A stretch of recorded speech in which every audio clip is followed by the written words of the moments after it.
That's pretty good. Oh my. Yeah. Dennis, it's been 3 weeks because you skipped one and then I had to skip another because I was on the vacay. Yeah. It's been too long. Yeah. Well, and I don't remember all what I did. I hope you remember what you did. I did very, very little. Like the essence of the summer vacation that we take every year in Spain is to do nothing. Is to do not a goddamn thing. Like, and stay home. Yeah, I mean, we did a little bit of travel. We went to go see a castle here and a monastery there on 2 days. Because you know what? That's just like just like in Michigan, yeah. Except it was the local A&P and it was the hardware store. Right, exactly. But yeah, I can. No, but like I can understand. Like how can I get your life?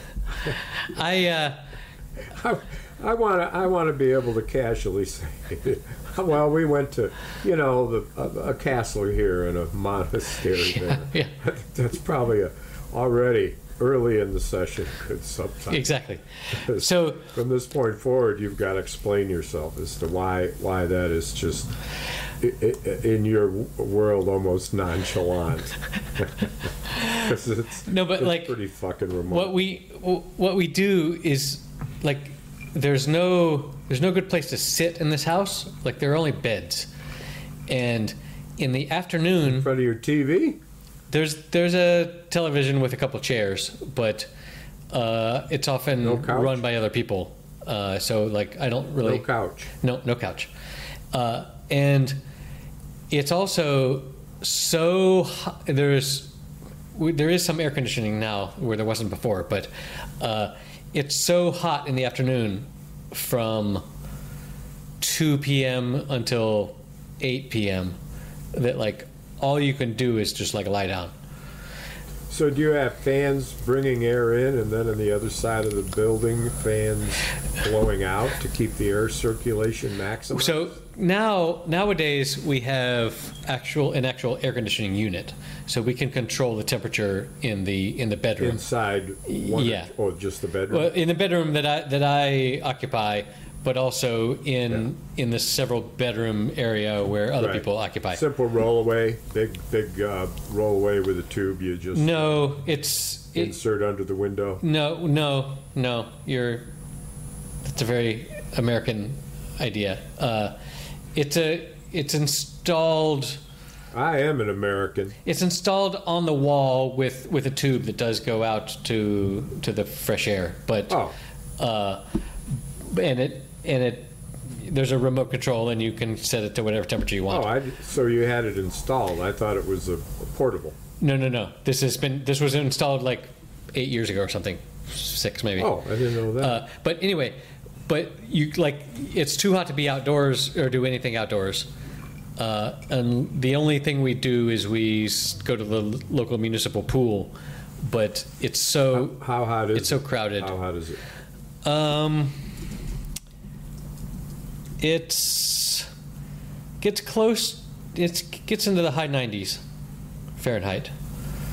Gets close to 40 Celsius, and it's this dry heat with just the sun beating down, and like you need to find shade or a way to wet yourself if you're going to be outdoors. So what ends up happening is we sleep in the afternoons, and then we go out at night from like 10 to 3 in the morning, and then when it's cool, when it's cooler, and then we come home and sleep until from 4 to 10 in the morning, and then we go out for drinks at midday and That's lunch. Your summer vacation. And then we sleep the rest of the afternoon. So like, good for but you. like my watch and phone measured that I slept 12 and a half hours a day was my average. Isn't that which is just wow. Because there's just nothing else to do. high replenish. But it's replenished. It is, and you have time to get with your thoughts. Yeah. So yeah. That was lovely. And then there were 2 days where my wife was like, let's actually go and see a thing. And so we drove like an hour and a half away to one time to see a castle in Trujillo is the name of the place. And from that town is a guy named Pizarro, who was a... Gunter? No. Something Pizarro, who was a conquistador, who, like, there was a museum there in his old house where it talked about how he discovered the Pacific Ocean. And right, yeah. Did they put it in quotes? No, and just generally this positive whitewashing of, oh yeah, he civilized Peru, like he killed a lot of natives. Yeah, yes, it's true. But they were in his way for glory. And now we have in his way on it. And now we have potatoes. So that, yeah, the Spanish, the way they teach history is interesting. Yes, cleansing process. It's they brought dirty river water going over washed stones. I mean, they've got to clean it up. They traded Catholicism for gold. Which is right. They gave people options that were limited. Exactly. So do it this way, or you will die for Christ. You're right. And anyway, well, fuck it. I am going to ask you. You're a heathen. You're dead. Get out of my way. Right. We have rifles. You don't. I don't think that rifles. And we have blankets full of smallpox just in case. No, that was just breathing. And that was one day we went to this old castle that was kind of cool, because you're standing on a structure that's 600 years old or whatever. And which is not a thing you get to do in America very often. And then another day we went to see the Monastery of Guadalupe. Guadalupe is... There's also a town in Mexico named that, I believe. Yes, that's the one I immediately came to mind. But this is the original one. There's also a town in Peru called Trujillo, named after the town that this guy was from. But anyway, we went to this monastery, and it's one of these places where they have like some relics of some old saint's bones or something. So like pilgrims come and blah blah blah. But they have a sort of a museum of all this religious tapestry and this history of back when it was just like what music was monks singing Latin, all vocal.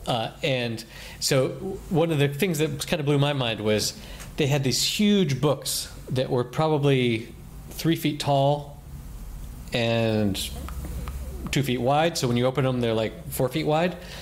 And they had really huge text drawn on them, like the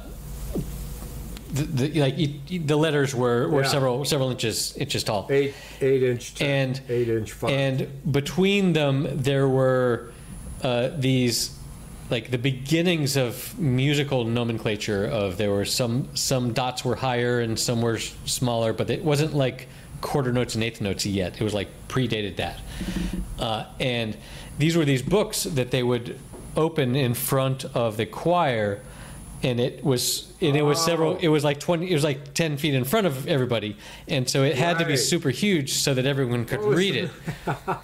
Isn't that quite a story? And I thought... I wondered. I thought, there must have been like a guy in front that was like there turning the page every time. Yeah. But no, they had this huge, think of a music stand, but it was sort of this this big sort of pyramid with 4 sides that would rotate. So they would set the books on each side, and then they would go, as they were finishing, they would rotate the next book into position, and then I guess during the rotation they would like flip a page so that somebody behind the curtain would. So by the time they got around to the next time, and I was like, damn, that's kind of clever.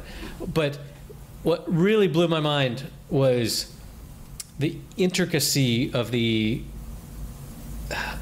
tapestry and the weaving and the fabrics and stuff. And that's what they did. And that's what they did to be in the here and now. And just the millions of hours of effort that was put into drawing the same scene of Joseph and Mary and Jesus, just so many times, like they spent so much human hours because that's where the money was, because the priest class could tell all the rich landowners, hey, you want to be good in the afterlife, you need to support us, and then they could use that money to pay the worker. Like that economy of. And they gave the hanging the thing to the people with the money, so they hung it in their. Well, a lot of the things that I saw were like ceremonial like robes that were worn by the priests, but also by the royalty. Like I saw a thing that Queen Isabella wore. So they were for hire. Well, they ran a business. I don't know that there was a market per se. It was, you are gonna, like, I think a lot of the weavers were the actual monks, and I would imagine. I didn't imagine anything else. But would you call a monastery a business? Well, if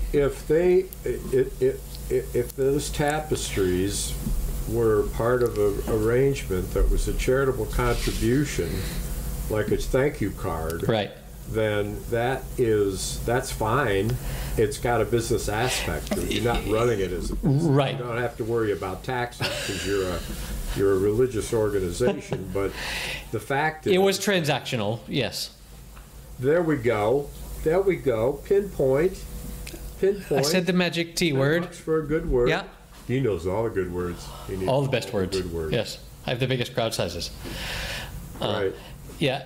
Right. So that was what. Hey! I gotta stop right now on this thing. So Obama's. Yeah, I was referencing that. And, yes. And before him, his better half spoke, and one of the things Obama said was, of course, and what's this thing about crowd size? And when he did it, he acted like he was talking about his dick. Yep. And there is no way on God's green earth that that's not what he meant. And there is a segment of the thousands of thousands there who caught it. My wife and I just shouted out, "Whoa!" Right? Yep. Because he found a way, without even getting close to saying so, to talk about that Trump's got a small dick. Yep. And Michelle Obama says, I wonder if it's time he starts thinking that maybe this job of president is one of them black jobs. She said that? Yes. Isn't it? Maybe it's time for Donald Trump to understand that this job of president is one of them black jobs.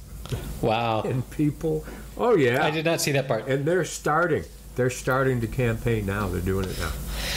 And Hillary Clinton, who was her farewell, as well as Biden, of course. But I've seen them all. But anyway, you sparked me there. Yeah, I know. I meant to. Back to the castle. No. That was it. It was just monastery. It was just. I had this feeling of all this effort and man hours put into something that is ultimately, like, I don't know, it doesn't make sense. Like, if the wealthy people had been investing in, I don't know, research into a way to make the harvest go faster, then I think civilization would have advanced faster than if we had spent so much time prostrating ourselves before a deity that the priests told us that they could talk to. I don't know. So are you prepared now to burn in hell all eternity with your beliefs? Are you prepared for that? Sure. There are some, I've heard, there are some that say that's where you're headed, boy. Well, there are some that think lots of things. Yeah. But there you go. Right. So the Olympics finished up. I don't know that there's not much to talk about there. It was, I saw the pole vault, having been an amateur pole vaulter back when I was a little squirt. Yep. Bamboo poles pulled out of, they used to wrap rugs. Before there were cardboard hollows to wrap rugs around, they used bamboo. Okay. And they were 14, 16, 20 feet long.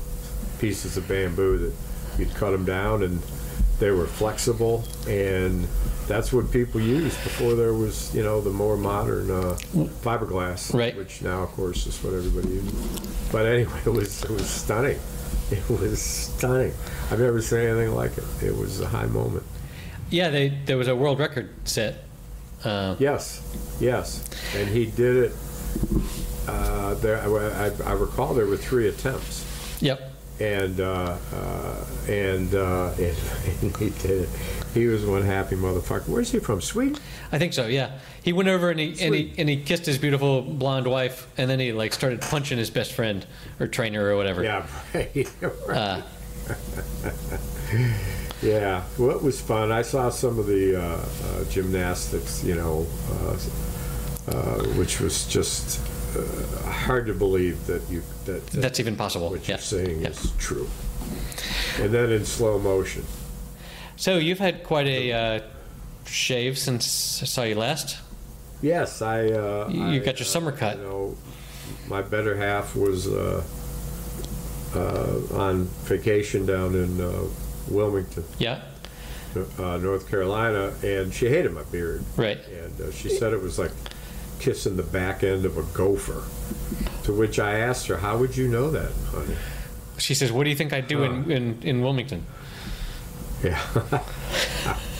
The land of the giant woman-eating gopher, right? So kind of like 2, and I was getting kind of tired of it. It was getting scratchy. It's not all that hot, but I'm just getting tired of it. So to surprise her, I cut it back to what it was before, and I also got my hair cut, which I don't know, man. It's just a trip.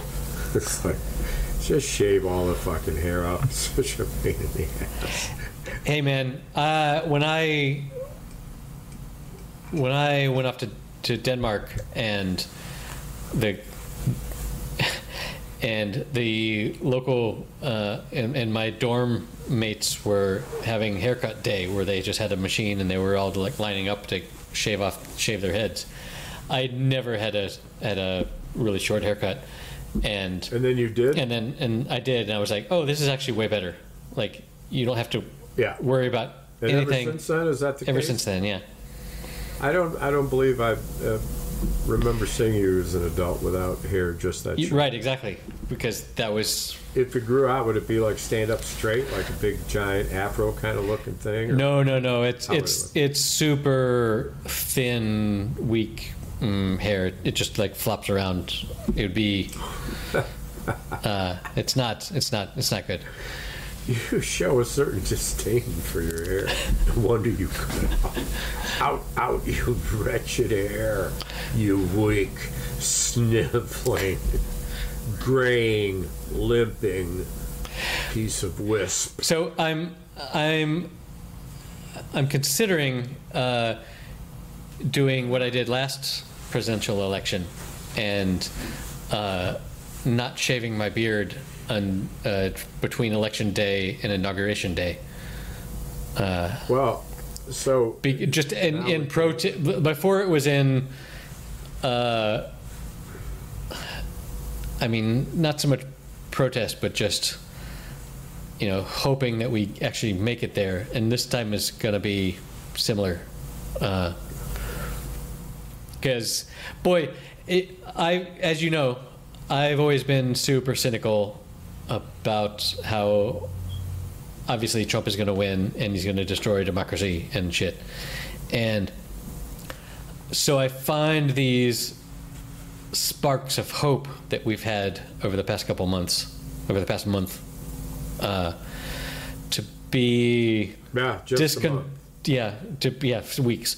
In fact, the most incredible month right in American political history. Well, there's a lot of history. There's a lot of history. Political history. No, but not like, the killing of presidents and shit like that. Just straight up politics. Oh, okay. Yeah. The only other president who's ever not run was LBJ. And that was not like this. Yeah. So my cynicism is... Shit, they're after me. The cops are coming to get you? Oh, I bet you there was a car wreck up there. They got the streets all cordoned off. They're doing some kind of fucking work. Well, your Secret Service detail needs to, for your cabinet position. I know. Needs to be there. Well, I gave him each a quart of booze and haven't seen him since. No, but I'm experiencing a strange glimmer of hope that I can't bring myself to actually believe in. Well, I spent, let's see, since the convention started, I've watched 9 hours of it. Okay. So I've seen the shit leading up and Joe Biden's incredible farewell. Not only the best written speech he's ever done, but the best delivered speech he's ever done. He went out so strong, and the standing ovation is the longest standing ovation, yelling, screaming ovation in the history of the modern Democratic Party. It lasted almost a full 5 minutes. And you're a speaker, so you know how long a minute is. Minute, 1 minute. I mean, it goes on. And he was tearful, he was joyous, he was strong, he was clear. And Kuntz, who introduced him, his oldest, one of his oldest friends in the Senate, who's always been very, very close to him, he did the introduction to the introduction before Jill Biden came out and stunned me with her ability to speak about education. Yep. But anyway, it was so well done, and one of the things that Kuntz did was, thank you, Joe, for boom, boom, boom. Thank you, Joe, for boom, boom, boom. And then finally said, and thank you for turning over to the new generation. It was absolutely clear, because there is not a Democrat in this land, not one, who would say, oh, he shouldn't have done that. Right. Not now. Yeah. Well, it's the spark. Joe Biden had the match and wondered what he would do with it to light the fire of this amazing thing that's happened. That's unlike anything in the history of politics. And the thing is that everything that Trump has been doing has been backfiring, because the people who are surrounding Harris know their shit, and when he starts making fun of her laugh, that creates the saying, we're bringing joy back to politics, and they do a poster of her, like an Andy Warhol poster of her, that just says joyous. Yep. And, oh, that didn't work very well. And then this, and then that, and then attacks or blackness. And they're building off of it. They issued a press release that said, 78-year-old man who doesn't understand history will be rambling today at his second home. Join him for the press conference, and linked to his press conference. And that was the headline of their email that went out. Very effective. So it's getting under his skin. And people around him cannot control him. So no matter where he goes, I mean, he's in Georgia, where the governor of Georgia is the most popular governor in Georgia in 60 years. And the one thing that he didn't support Trump on was the overturn of the election. He was 100% Trump and has been since, except for that one thing. He supports Trump. He's working for Trump. And because he did what he did, and he won't say, what Trump wants to say, which is a rigged election. He said in a speech, and he says, "What's with your idiot governor?" Little Brian Kemp. He's done nothing, and the guy's got an 85% popularity level in the state. So Harris is like, I don't need to do much. Go ahead, Don. And she's telling people to go listen to his press conferences because he's crazy. Yeah, yes. And boy, has it been hilarious to watch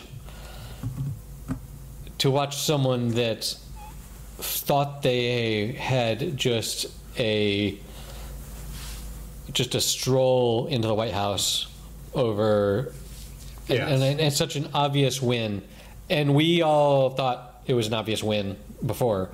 It got to that point. It did, even for me. And you were way ahead of me on that. And for him, but how frustrating for such a narcissistic, low intellectual, related. High ego person to then have your opponent swapped for someone that is yes. younger and more fun and like. Of course, he's like, that's not fair. Right. Here's the other part of the story to consider, is that when he picked J.D. Vance, he thought he was coasting. Right. And he thought that he could take somebody who understood and could converse well in Donald's own policies, which Donald can't. Right. Because Donald barely understands more than the quip. Yep. And he can talk at length about different aspects of it that nobody really needs to make sense of, because he just rambles on and on about it. But J.D. Vance, that's not the case. Right. J.D. Vance is very effective. Yep. He pivots. He doesn't answer the question that's asked, but he pivots. Yep.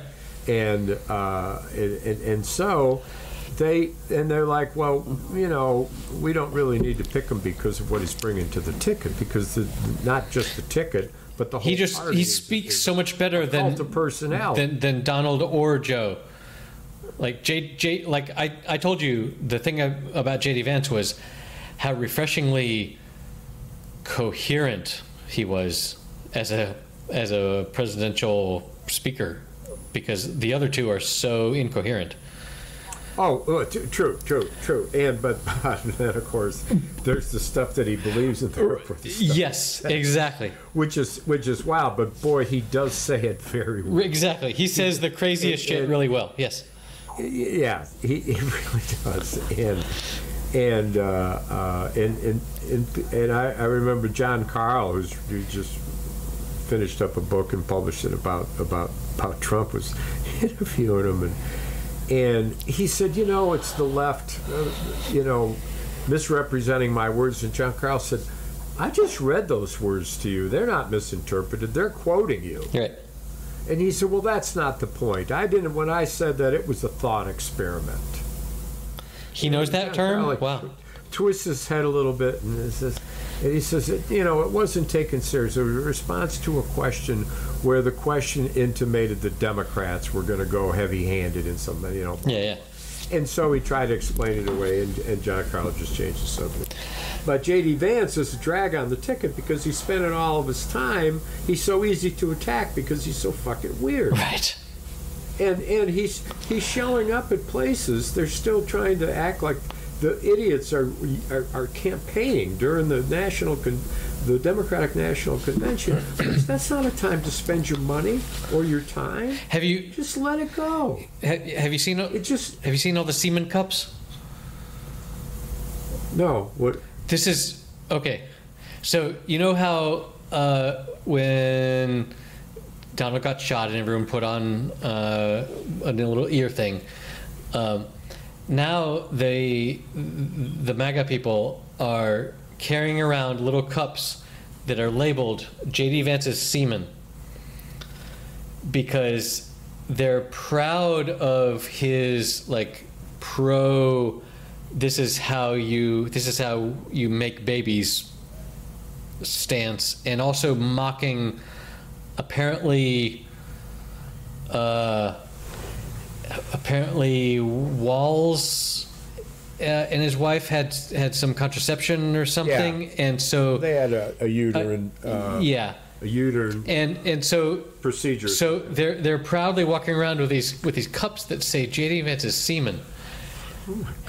Putting it on their ear, putting it on their ear like a bandage? Not to drink, I hope, but just talk about going weird and going weirder. What the fuck? Can you imagine Democrats walking around with this is Walls semen, it's just, or I don't know. It's just so insane what they're up to, but. So, in the meantime, I'll tell you one of the highlight clips to watch, if you want to clip around a little bit. But Senator Warnock from Georgia, minister. I may have seen this, Warnock. But continue. I'll include it in the show notes. Ebenezer Baptist Church, and he lit it on fire. He just lit it on fire. God, he was good. But Michelle Obama, was he the one talking about children? Yeah. And how I believe we should protect all the children, no matter their race or where they're from or anything like that.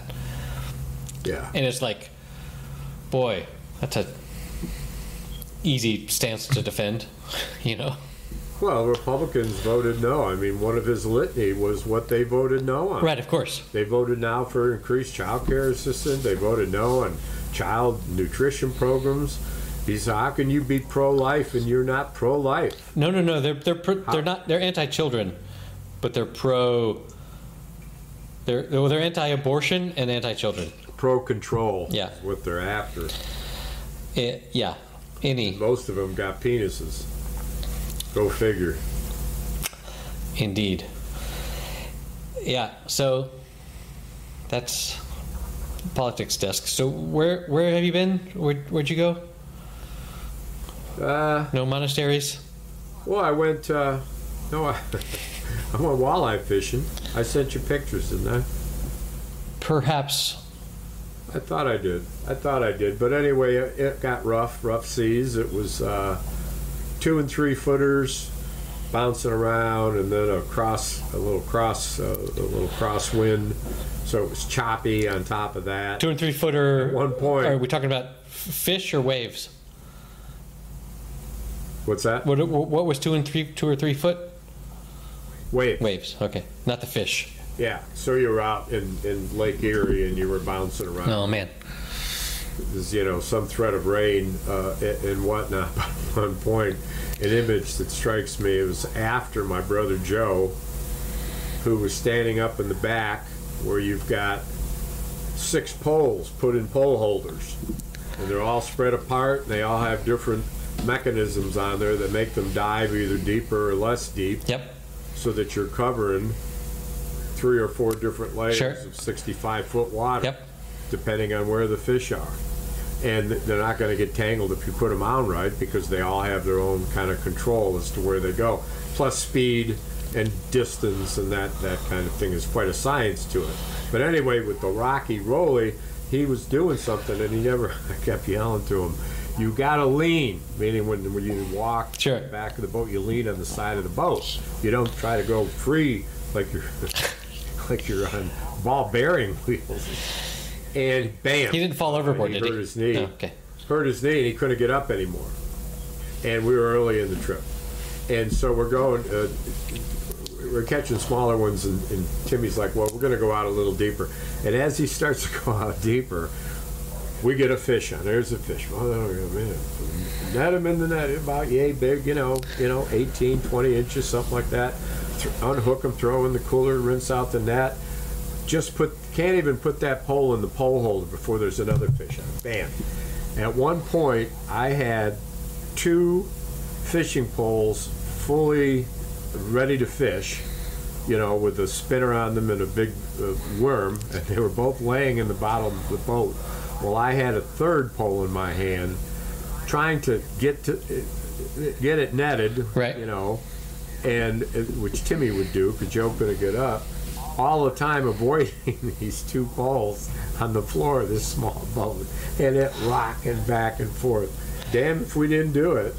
But we caught I'd say 6, 7 fish in about 37, 38 minutes. Wow. I mean, all of this whirly, choppy water. You don't get seasick or lake sick, as the case may be? Not particularly. It all depends. I've got no. I don't. No. The answer's no. But anytime I know that at certain points I need to eat something and I have to drink a lot of water, I know how to avoid that. Right. But I've never been prone to it anyway. Is it related to when I get off the boat, I get a little nauseous because I'm used to it. Right. Your sea legs, yeah. You got to get your land legs back. Right. I've fallen down before. I've been out on the sea for 3 days or 2 days or whatever. Jesus. And get off. I don't have my land legs. I get off. I fall down right on the top. Hey, this thing ain't moving. Are you focused on the horizon or whatever to and flexing your body you to don't, are you you're not like in a way that standing there. No, you're not standing there trying to keep your balance. Right. You're working. Yeah. So you've got to tie lines and you've got to do stuff, and so you're focused at the task in hand, and it becomes an annoyance that every now and then you hit a bump and your arm jerks and it's got a hook in it, and oh fuck, right. It went into my nail, through the nail, into the skin, and the barb was below the nail. That happened to Rick 2 weeks ago. He sent me a picture. And it stuck in, so the barb was below his. That will not be on the show notes. Yes. Wow. So that picture, oh my word, they had to pull it through. Cut it and pull it through the other side. So you're not doing a thing like, how chickens, you can move their body all around and their head stays still?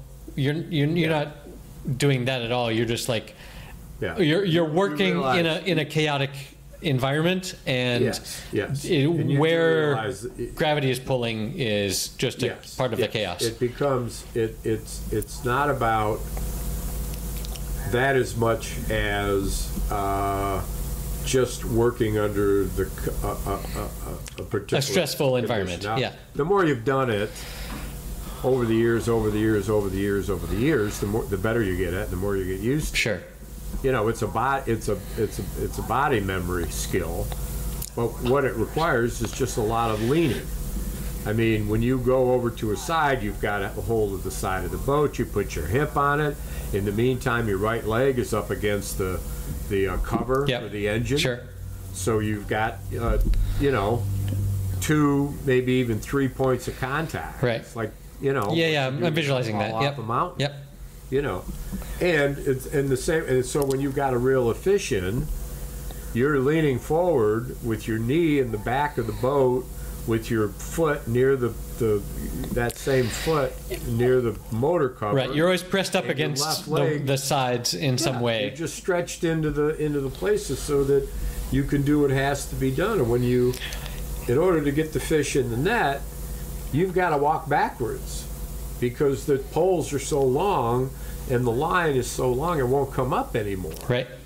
And so when you get to a certain point, in the way that my brother has got those tied, that's perfectly right length. That when you take 2 steps back, it's right where the net is. Wow. He's got it down to it's a complex system. Yep. It's as complicated as what I did on the ocean. It's just the same thing, but a smaller scale. But boy, is it fun. Math. Those fish are delicious. Yeah. Mm-mm. Yeah, so I got a bunch in my freezer. Sent you a photo of the fish my son's caught today. Yeah, I was going to comment that I need to give him a quick lesson on how to hold a fish for a picture. Yeah, that's just... Don't use any part of your appendage to cover up the front of the fish. And secondly, put your hands all the way out toward the camera. Right, exactly. But don't block your face. Right, exactly. So just don't. I'm always doing it. I've got my hands in front of the fish. I do it all the goddamn time. I can't seem to get it right. So he's one of his best friends. So when we went on vacation, we actually we took one of his best friends with us for a week. It's the first time he's been that far away from his family for that longer time, and it went pretty well. Previously, we had done the same thing with my daughter, and it went really poorly because her friend was a horrible person that was just a horrible person. Misplaced. But this guy, this kid is really nice and weathered it well. There was one moment early on when, like on the second night, when he was on a phone call with his mother and he sort of broke down, sort of homesick, as one 11-year-old will, like. Sorry. But he recovered and did a great job. But his father is a fisherman and likes to fish and takes him out to fish, and he's basically doing the paternal job that I'm not doing, of teaching my son how to fish. Can you see yourself on the camera? How you're like not even? Oh, sorry, man. Like my legs, your posture is horrible. There you go. There we go. There you go. And so they've been going down to the docks here because we live in a fishing village, and you can go down to the docks, especially at high tide, and throw some bait in the water, and every once in a while catch a thing. Just tiny little pieces of nothing that are swimming around there. But he's getting the fishing boats catch. He's getting the, pun intended, he's got the hook in him to attract him into fishing. To do that. And so what do the fishing boats catch? The fishing boats go way out into the sea, and currently they're bringing back big old tuna, which tuna are freaking huge. How long are they? 40, 50-foot boats? Yes. Metal diesel. Yeah. They go on out there, and they've got the tech to like scan the water and see, oh, the fish are a mile over that way. Let's go over there. And they come back with big old fat tuna. I think the way they catch tuna, from what I've heard, is with rods and hooks and spoons. And spoons. Yeah. It's sort of like what I do in the back of the boat. When you put a pole holder, when you put a pole in a pole holder with the spoon out and back, you just take the pole out. But these guys likely don't have poles so much as they have electric gurneys that bring in the metal line. No, I think they have poles. I saw a video once a couple years ago that I'll try and dig up, but they pull these big fucking tunas and they immediately throw them onto a conveyor belt that takes them up and dumps them into a big vat of ice. And so that's what they're fishing now. Other times of the year, they fish anchovies and sardines and stuff with huge nets where they go around and they put a big net. Small weave. Yes, exactly. Very, very, very, very tight. Those little guys. But different season they do different things. But today yesterday I saw they were unloading some big old freaking tuna. But yeah, he's getting into it, and he's like, I want my own fishing rod. And it's like, okay, if you're into it enough, I'll happily give you, $50 or whatever to get a. It's a Google away to. There's two things. One, a Google away to figure out what fish might be there, but also the thing that every fisherman needs to know is that the best way to tell whether there's good fishing, is that you see other fishermen fishing there. Indeed. Generally, yes. Fishermen that know more about the area than you do. Right. You go to a place that's got fishermen and you say, oh, that's a good sign, because, then a mile upstream there's nobody. Well, there may be a reason. That's a metaphor for life, man. Oh, yeah, baby. It's like where you see people congregating, there's probably a reason that they're there. And if you don't know anything about what the hell's going on, you should probably follow the herd or whatever. Unless. Oh yeah. Yeah. So remember my analogy of the deer herd? Yes. From my good friend Indeed, Gary. I do. And realizing that we're 77 days away, and what's just happened, as the 11% of the electorate who were leaning towards sitting this one out have awakened from their slumber, and they've gone to the herd. Yep. And they're there, and there's only one deer they're watching right now, and it's Kamala Harris. I worry that I worry that it's too early to peak. No, she's not peaking. That's the thing. Know that what happened last night was they unleashed the Kraken. Well, and every time there's a convention, there's always a spike, and then it dissipates. But this is the thing that makes this a little bit different than that. In addition to that, this particular team of people are some of our generation's most fervent, well-spoken advocates of all sorts of levels of justice. And so you unleash the Kraken, and you've got the two Obamas, the two Clintons, and the mayor of a city in, I think it's in maybe Indiana, Republican all his life.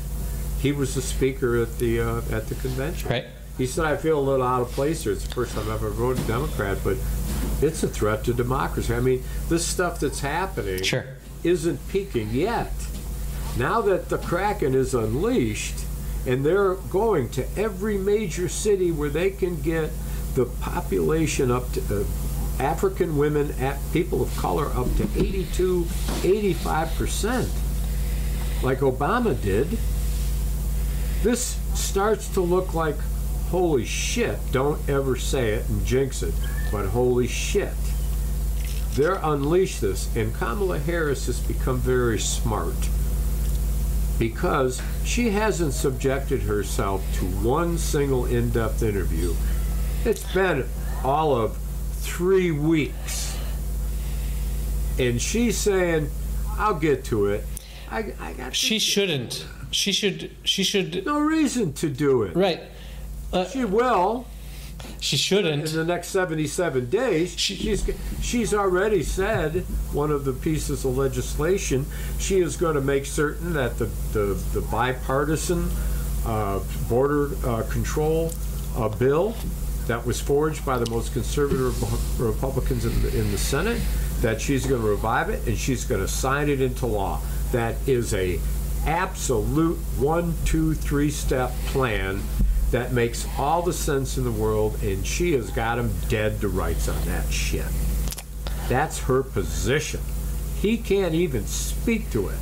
He's running an ad now that shows murdered children and murdered mothers and children all killed by people that Joe Biden and Kamala Harris led into our country. Right. It's the death. It's terrible photos, and it's desperate. It's desperate. Yes. And effective. Negative advertising is more effective than positive advertising. No, it's not.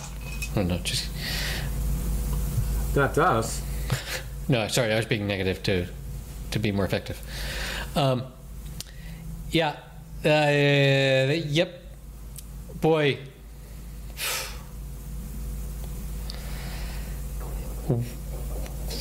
I dare not to hope. Hope. Yes. Well, and so here's the thing: is that for the one of the themes of the Obamas and everyone for that matter was, now that we have hope, let's take action. Right. And it's a very effective move, knowing, of course, that knocking on doors and making phone calls and taking people to the polls and having a turnout, as these guys said, let's win this by such a margin. I think it was Chuck Schumer. Let's win this by such a margin that even Donald Trump's kangaroo Supreme Court would be embarrassed to try to overturn it. That's the margin you have to win it by, because it's not. This is not a fair election, as some people like to say. It's rigged. It is very much rigged, and like it has to be such a blowout landslide that there can be no arguments. Because if it's as close as I'm afraid it's going to be, we're going to be back in 2000 with the dangling chads and shit. And your fears are founded, and with 77 days left, one of the noteworthy points of Kamala Harris's rise in the polls is that whereas Trump may have been ahead in the state within the margin of error, it's now her that's winning the state within the margin of error. So she has climbed, it could be 6-8 points. Right. Now those numbers will get a bounce as a result of this, and now that is going to get them outside the margin of error. When that starts to happen, that's when campaigns go crazy, because by that time it'll be 72 days before the election, and then you put the Obamas in every major city in America, with Joe Biden out there campaigning to his base, which is enormous, and the Latinx population, that now has all been healed and resolved. The master of ceremonies at the DNC was Navarro, the Latinx journalist, cutting political journalist who's on all these talk shows, and she was resplendent in a gown and pearls and beautiful earrings, just like I've never seen her before like this. But she's Latinx, Latina with such a marked accent. Speaks very, very beautifully. She's also hellfire. She's a real quick wit. When she's doing the shit, she doesn't take any shit. She says stuff, and then she kind of does this with her head, like. So she's funny. So the other thing about this convention I wanted to mention is that about the joy part of it is that, imagine that one of the parts of the convention is that you go through every state, and every state then announces of the number of delegates that they have, which is based on population. Yep. Who they vote for. This event, they had this dude who was the guy who was in charge from Wisconsin, as it turns, kind of a nerdy guy. Yep. Then off to the stage to the right of him, they had a DJ. Yep. Dressed in flamboyant blue, matching, a beautiful blue silk suit with a board in front of him and records and shit in front of him. And in between every couple of states, he did this thing, and he made it a point, for the sound was making it a point that during that routine, of them doing the speaking, making the announcement, which takes minutes. The music behind it is a history of the state, of meaningful music in that state, according to somebody who is hip as shit. Right. Because you can track musical history of whatever genre you want. This is the modern shit that makes us move kind of stuff. Right. So when you get to Minnesota, and you end up with Prince shit going on. Of course. Right? Et cetera, et cetera. California, Jimi Hendrix. Nice. And there's a clip that you could see of Ari Melber from The Beat, the news program The Beat on MSNBC, who also was an incredible music buff, always quoting all sorts of street music. And he gives a rundown on some of the songs that were playing. And you kind of knew it, right. But not to this extent. So it's pretty extraordinary. But that fun stuff, and people from Wisconsin, including the governor with cheese heads on, and people hooting and hollering for over an hour. And the different speeches that the people gave, some were blah, blah, blah, and some were on fire. Holy shit, look at Tennessee. This young legislator, he's like a young Martin Luther King. This dude, tall, skinny kid with an afro, beard. I've seen him. He got thrown out of the House of Representatives, and then he had to run again and came back in. It was a very controversial situation. He and another legislator were thrown out for lack of decorum, and they won and they came back in, and so he's the speaker. Nice. That's worth watching. But so anyway, the energy's all there, and now when they let out the Kraken, it's going to go beyond that, and somebody's going to say, "This is the long honeymoon, man." What do you make of the kick-ass power move of when they were done voting in Chicago to immediately cut to Milwaukee, where she's there with another stadium full of people, crowd sizes, and she's like, "Here I am in another city. Thank you to all of you here, and thank you to all of you in Milwaukee, in Chicago." Just like, what a way to poke him at his Achilles heel. Yeah, there. I was surprised last night by the governor of Illinois, who I liked his reputation. He was on a longer list for potential VP picks. Real dyed-in-the-wool Democrat, a real good speaker, heavy-set dude. And I knew I liked him because I heard through the reporting that I see that he had rented a very popular bar and restaurant for the entire week. For every night, all week long, that's where people were the governor, and it was just party every night all the time. Come to find out, as he's speaking, he says, and a man who will dupe you into thinking he's a billionaire, let me tell you, from somebody who knows, he ain't no billionaire. And I'm like, what?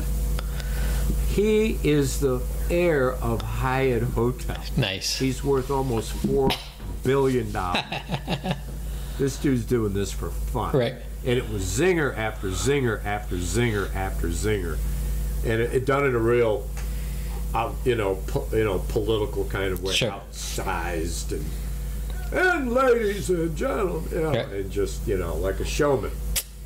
And it's fun. And so I think that this thing can go and go, and I don't think there's anything that people can do to blunt it. They've unleashed American women. They've picked as a vice presidential candidate one of the worst candidates regarding females in the history of the United States. His own words will haunt him till he's down. The cover of New Yorker that you sent me is exactly what's happening. Yeah, that might be going down with Trump and Vance in it, and one reaching for the stars, and the other one with two laughing, screaming, happy people, and two frightened, dog-eared, motherfuckers going down. That's going to be the art for this episode is that particular New Yorker post of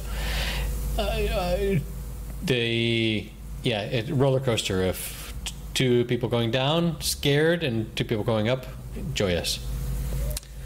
So, boy, I hope 3 months from now I'm this excited. But yeah, I wonder if you have that technology where you can like make your face look funny. Could you slap a clown smile on it right now as I look at you? I'm so happy. Yes. Yeah. We'll see. I've seen the level of how attractive lying Trump can be to the electorate. Yeah, well, and I'm skeptical. And you never know that they very well could uncover something somewhere that might change it.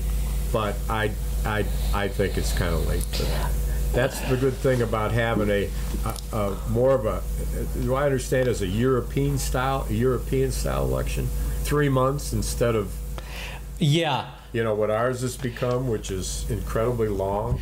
But I feel like any dirt that could be accumulated about Kamala was probably found in the last election, right? Well, and before that as Attorney General. Sure. I mean, you don't get a job as Attorney General of the third largest economy in the world. And I'll tell you, I don't believe that Gavin Newsom had a speaking role at the convention. I got to be wrong about that. I'll bet you he's out there tonight. Tonight is Walsh's night. So what was, remind me how Kamala really flubbed the beginning of her vice presidency, because she had some statements about how, oh yeah, I went down to the border, but that was a lie, and she was caught unawares during an interview with Lester Holt, of all people, who's just very, very, very good, very beloved. Right. And she was that her only asked about sin? What's that? Was that her only sin? I remember her being generally disliked in a general way. Well, this was one of the reasons that and so the story is that he started talking about the policy, and she talked about it, and he said, and yet you haven't been to the border. Right. And she said, yes, I've been to the border. And she said, well, no, I haven't been to the border, but I haven't been to Europe either, so what? I'm not understanding what's your question. Yeah. And he said, have you been to the border? And she was flummoxed, and she had a lot of staff turnover. She had some fumbles doing some stuff. There were meetings and she became, in fact, this is important to know about her current strategy, became risk averse, because she realizes how easy it is to stumble. That was portraying itself in her obvious recent decision here to not go through these interviews and stuff. Right. I've seen analysis that stated that. It's, and the other thing is she's got so much money, and it's just pouring it. It's just pouring it. Yeah. So, after Obama,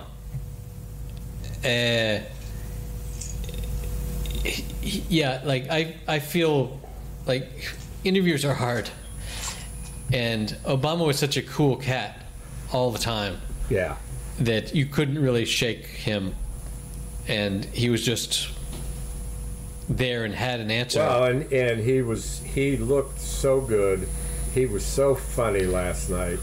Yeah. Talking about how much he loved his mother-in-law, and said, and the other reason I loved her, she used to defend me when when my wife was after me, and he said I ducked down behind her, and it was funny. Right. He's a funny guy. He's got a great sense of humor. So much charisma. And he was dressed as the coolest guy in the entire convention. Just markedly cool suit and tie and shirt. And nothing about it other than just chic. Yeah. And perfect.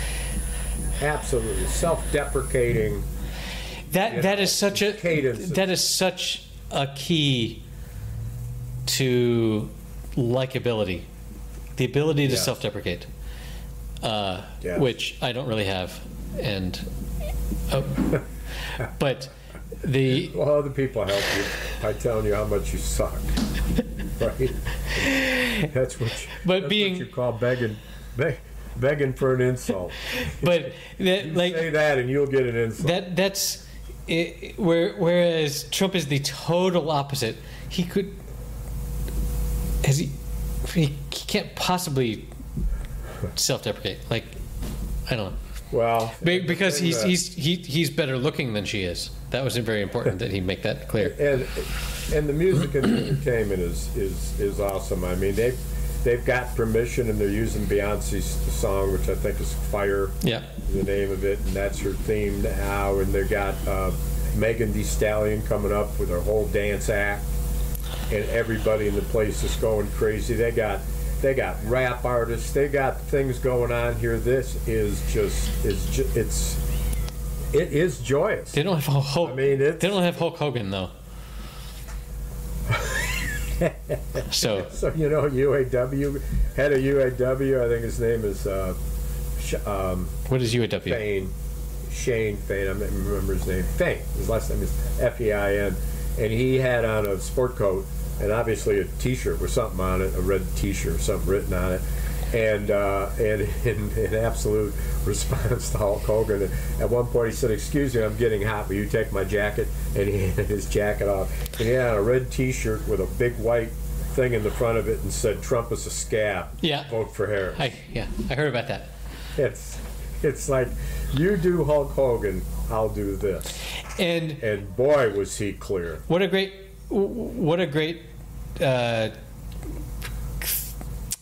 comment that is about being a scab, because that was just a thing that Trump did in the last week, like since the RNC, where he had an interview with Elon Musk. Yes. And he talked about, oh, that's great that you fire. If people strike, you just fire them.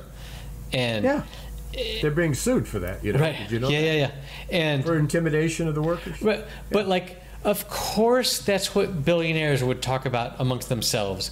But they were recording themselves to put out into the world, and they're so with no sense. They're so lack of context of how is this going to play. No context other than their own person. Right, because we're billionaires, and literally nothing bad is going to. Well, Elon's going to be fine, but Trump might go to jail. But so I gotta go. I gotta tell you, our band did our second gig. Sweet.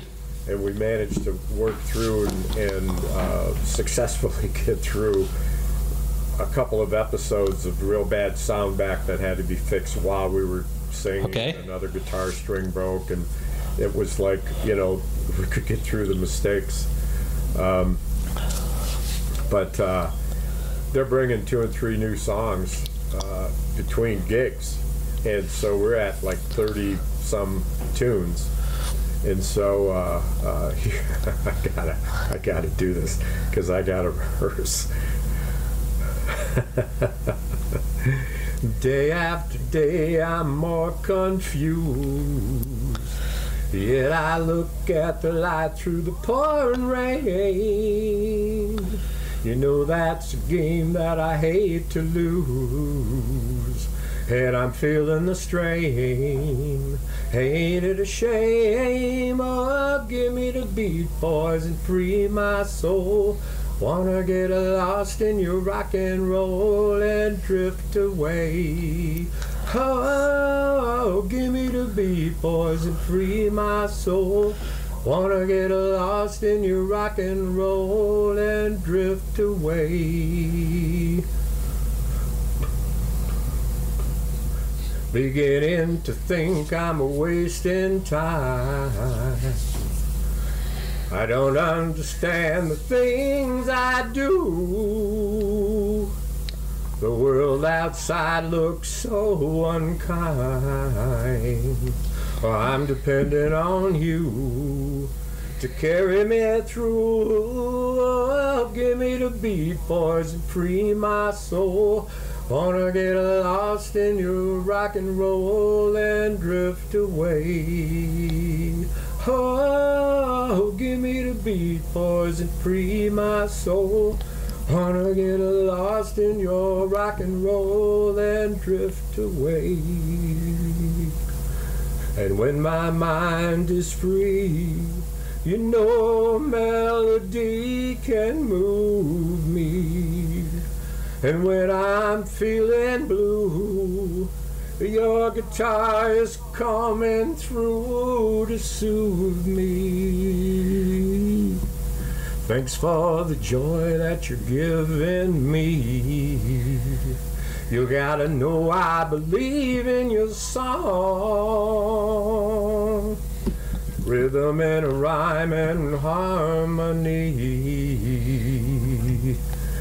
You help me along, making me strong. Oh, give me the beat, boys, and free my soul. Wanna get lost in your rock and roll and drift away. Oh, give me the beat, boys, and free my soul. Wanna get lost in your rock and roll and drift away. Ah, won't you take me, give me the beat, boys, and free my soul.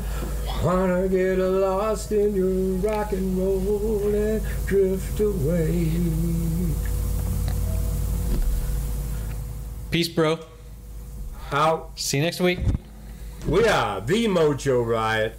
Every second Saturday of the month, you can see us at the Thunderbird River Ranch in downtown Kalamazoo on the beautiful Kalamazoo River. Come see us now. There's only 3 shows left. You gotta pay for those ads. Okay, that's it for episode number 229. You can find the show notes at happyhour.fm/229, where there's some YouTube links to some of the speeches that we talked about. There's the tuna fishing video that I mentioned, and there's also a link to a page that shows that I did not make up that JD Vance Jizz Cup thing. So, support us on Patreon. See you next week.